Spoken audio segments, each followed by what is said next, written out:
Good morning friends. आप सबका रोज PCS classes में स्वागत है। हम हर रोज़ की तरह आज फिर आप लोगों के बीच उपस्थित हैं आज का करंट अफेयर्स लेकर। कुछ टॉपिक शुरू करने से पहले एक कथन देख लेते हैं जिसे विवेकानंद ने कहा था कि उठो, जागो और तब तक मत रुको जब तक तुम्हें अपने लक्ष्य की प्राप्ति न हो जाए। उसी को ध्यान में रखते हुए हम लोग आज ये प्रतिज्ञा करें कि हम लोग को भी अपने लक्ष्य की तरफ बढ़ते रहना है जब तक हम अपने लक्ष्य को प्राप्ति न कर लें। तो फ्रेंड्स, शुरू करते हैं आज का महत्वपूर्ण करंट अफेयर्स जो हमारे एग्ज़ाम के लिए महत्वपूर्ण हो सकते हैं। इसमें कुछ टॉपिक्स हैं जैसे जुम्बा डांसिंग, प्रत्यक्ष विदेशी निवेश, GOM, किसान रथ मोबाइल ऐप, अमूर्त सांस्कृतिक विरासत, अखिल भारतीय टेनिस संघ, फॉरेक्स रिजर्व, तबलीगी जमात और निज़ामुद्दीन मरकज़, हेलीकॉप्टर मनी और क्वांटिटेटिव ईजिंग। इसके बाद हम लोग देखेंगे बिहार करंट अफेयर्स और अंत में आज का सवाल। तो पहला टॉपिक देखते हैं जुम्बा डांसिंग। न्यूज़ में जुम्बा डांसिंग की चर्चा थी कोरोना वायरस को लेकर के। तो जुम्बा डांसिंग क्या है? जैसा कि नाम से लग रहा है कि यह एक डांस है, मगर ऐसा नहीं है। वास्तविक में यह एक एक्सरसाइज है, एक व्यायाम है जिसके करने से मानसिक तनाव कम होता है और बॉडी में रोग प्रतिरोधक क्षमता का विकास होता है। जब इस एक्सरसाइज को करते हैं तो हमारे बॉडी में एंडोर्फिन नामक हार्मोन उत्पन्न होता है जिससे हमारा बॉडी बड़ा ही रिलैक्स महसूस करता है और शरीर के प्रत्येक अंगों से ब्लड का संचार होता है। इस प्रकार जुम्बा डांसिंग एक महत्वपूर्ण एक्सरसाइज है जो कोरोना वायरस के लिए कारगर साबित हो रहा है। सेकंड टॉपिक है प्रत्यक्ष विदेशी निवेश। प्रत्यक्ष विदेशी निवेश में भारत सरकार ने हाल ही में कुछ परिवर्तन किया है। इसका कारण यह है कि चीन ने HDFC लिमिटेड, ध्यान दीजिएगा, HDFC बैंक नहीं कह रहे हैं, HDFC लिमिटेड में कुछ शेयर की खरीद की है। यानी चाइना ने HDFC लिमिटेड में कुछ शेयर खरीदा है, अपनी पूंजी इन्वेस्ट की है। तो ध्यान देने वाली बात यह है कि अभी कोरोना वायरस से पूरी दुनिया ग्रसित है और उस बीच चाइना क्या कर रहा है कि वह अपने निवेश को बढ़ाने पर ध्यान दे रहा है। तो इस समय भारत में जो भी शेयर खरीदे जाएंगे वह सस्ते दामों पर खरीदे जाएंगे और फिर कुछ दिनों के बाद उसी शेयर को महंगे मूल्यों में बेचा जाएगा। तो इससे क्या होगा कि भारत की जो कंपनी है, यानी भारतीय कंपनी जो है, उसे नुकसान होगा। तो इसी को ध्यान में रखते हुए भारत सरकार ने अपने FDI नीति में परिवर्तन किया है और कहा है कि भारत से लगे हुए सभी देश वर्तमान में जब तक कोविड-19 का असर रहता है तब तक अगर भारत में निवेश करना चाहते हैं तो वह निवेश उन देशों को जो भारतीय सीमा से लगे हुए हैं सरकारी रूट के द्वारा भारत में निवेश करना होगा। यानी जब तक सरकार अनुमति नहीं देती है तब तक कोई भी भारत के पड़ोसी देश वह भारत में निवेश अभी नहीं कर सकते हैं। इसमें श्रीलंका को छोड़कर बाकी जो 7 देश हैं, बांग्लादेश, चीन, पाकिस्तान, नेपाल, भूटान, म्यांमार और अफगानिस्तान, इसके लिए ये परिवर्तन किया गया है। तो ये था भारत सरकार का FDI नीति में परिवर्तन। और वैसे भी एक बात और जान लें कि भारत में जो रक्षा क्षेत्र है या अंतरिक्ष है या परमाणु ऊर्जा जैसे क्षेत्र हैं उसमें विदेशी निवेश हर समय प्रतिबंधित है। तो इस विदेशी प्रत्यक्ष निवेश के तहत कुछ टर्म है, उसको याद रखना है। इसके संदर्भ में एक आता है FPI, जिसे हम लोग फॉरेन पोर्टफोलियो इन्वेस्टमेंट कहते हैं। तो यहाँ पर समझना है कि FPI क्या है और FDI क्या है। तो जैसा कि FPI का हमने अभी फुल फॉर्म बताया कि यह फॉरेन पोर्टफोलियो इन्वेस्टमेंट है, जबकि FDI को कहते हैं फॉरेन विदेशी निवेश। फॉरेन विदेशी निवेश। और एफडीआई का मतलब होता है फॉरेन डायरेक्ट इन्वेस्टमेंट। जहां एफपीआई में पूंजी की अधिकतम मात्रा 10% होती है, वहीं एफडीआई में इसकी मात्रा 10% से अधिक होती है।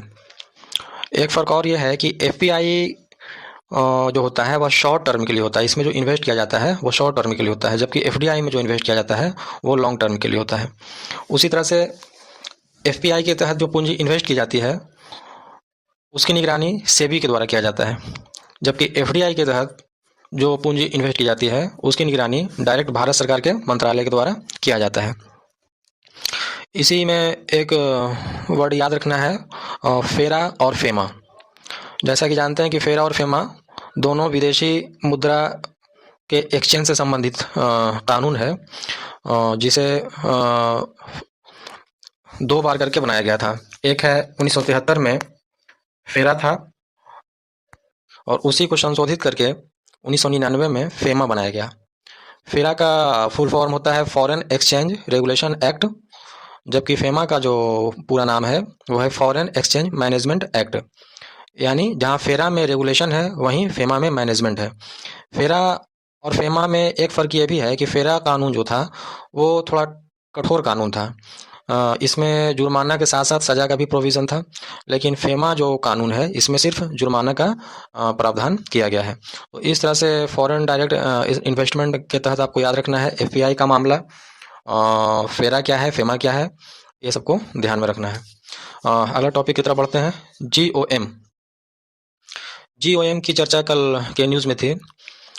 जीओएम यानी ग्रुप ऑफ मिनिस्टर, इसकी बैठक जो है दिल्ली में हुई है। भारत के सभी राज्यों के जो मंत्री थे वो प्रभार के रूप में केंद्र में प्रतिनिधित्व किए और कुछ केंद्रीय मंत्री भी थे, और इन लोगों ने बैठकर कोविड-19 पर चर्चा की, क्योंकि केंद्रीय मंत्री जो होते हैं वह राज्यों से खबर लेकर ही अपना स्टेप आगे उठाते हैं कि क्या करना है और या क्या नहीं करना है। तो कल जो है ग्रुप ऑफ मिनिस्टर की बैठक हुई थी कोविड-19 को लेकर, इसीलिए यह चर्चा में रही।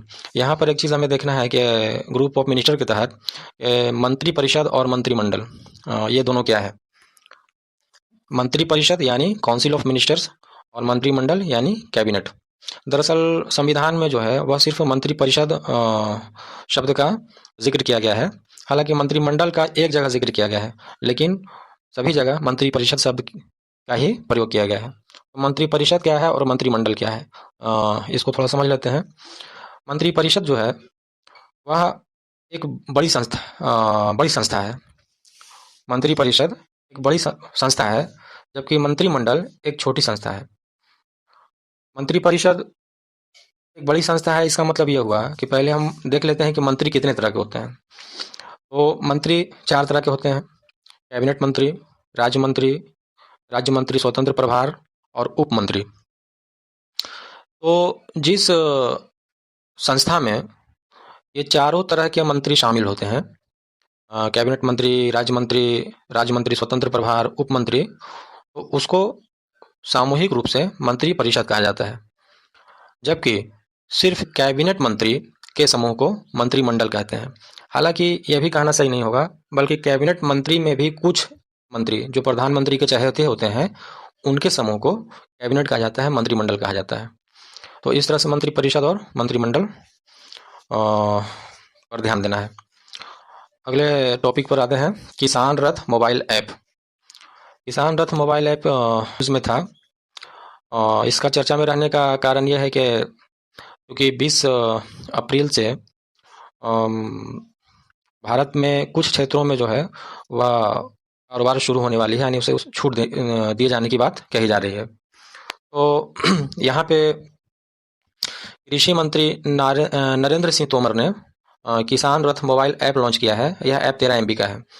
इस ऐप का उद्देश्य यह है कि बागवानी फसलों को परिवहनीय सुविधा उपलब्ध कराया जाए, यानी जो बागवानी फसल है उसे ट्रांसपोर्ट फैसिलिटीज़ उपलब्ध कराई जाएगी इस किसान रथ मोबाइल ऐप के ज़रिए। और अब ये किसान रथ मोबाइल ऐप काम कैसे करेगा, चूँकि इस ऐप पर भारत में जितने भी ट्रांसपोर्ट एजेंसी हैं वो सबका नाम रहेगा, उसके पास कितनी ट्रकें हैं वो सब का डाटा दिया रहेगा। आप इसी ऐप पर ट्रक को बुक कीजिए माल ले जाने के लिए, और आपको समय समय पर इसी ऐप के ज़रिए सूचना दी जाएगी कि आपका जो माल है वह अभी कहाँ पहुँचा है, कितने दूरी पर है, आप जिस कस्टमर के यहाँ भेजना चाह रहे हैं वहाँ अभी पहुँचा है या नहीं पहुँचा है, कब तक पहुँचेगा, ये सब की जानकारी इस मोबाइल ऐप के ज़रिए दी जाएगी। आगे चलते हैं। अमूर्त सांस्कृतिक विरासत। कल 18 अप्रैल था और 18 अप्रैल को विश्व विरासत दिवस मनाया जाता है।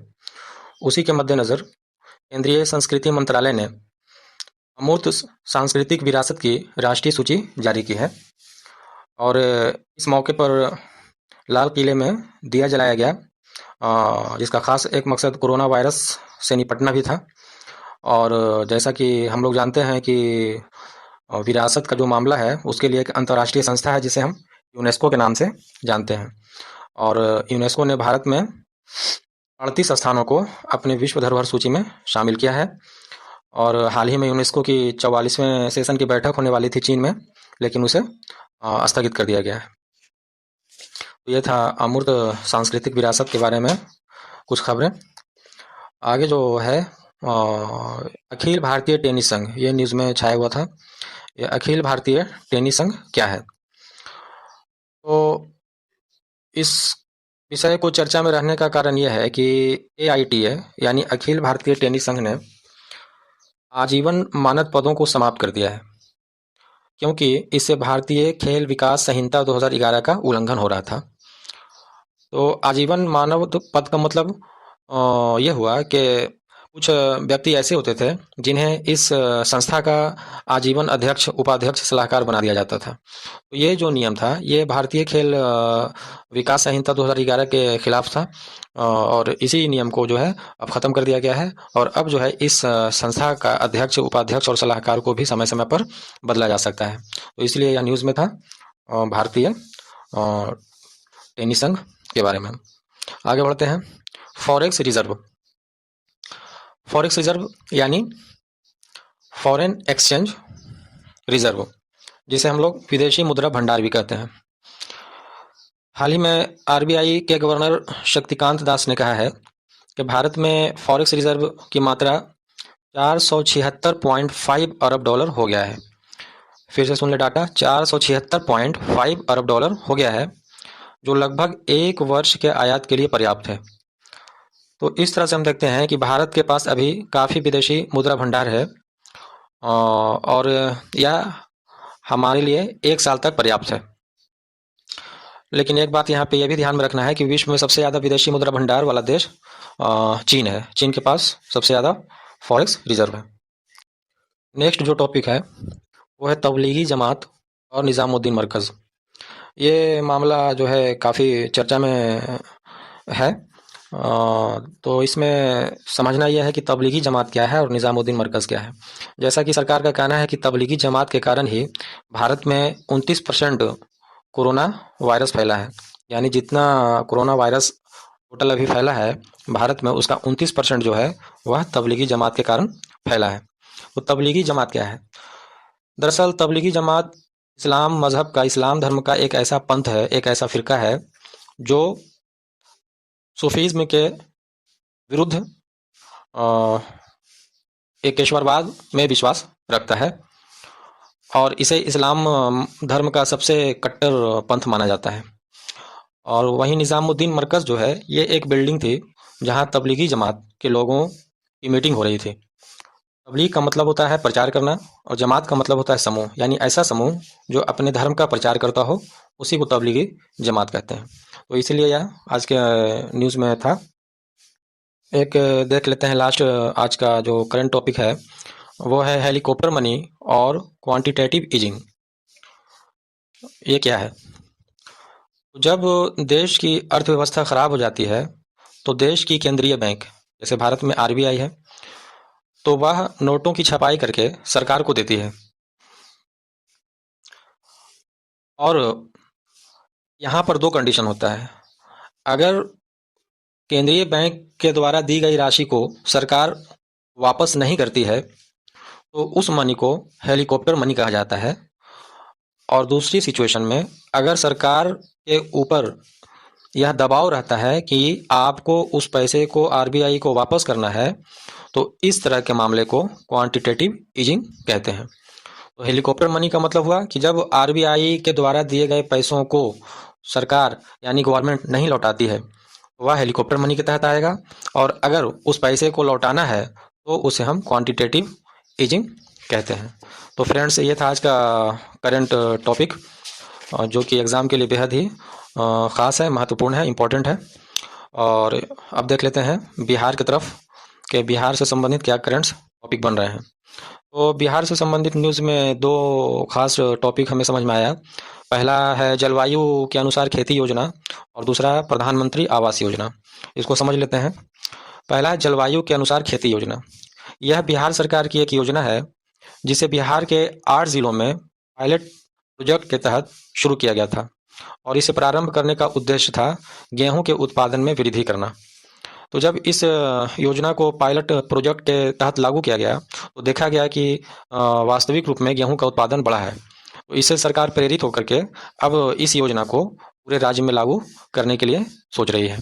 तो यह था जलवायु के अनुसार खेती योजना। और दूसरा जो इम्पोर्टेंट टॉपिक है वह है प्रधानमंत्री आवास योजना।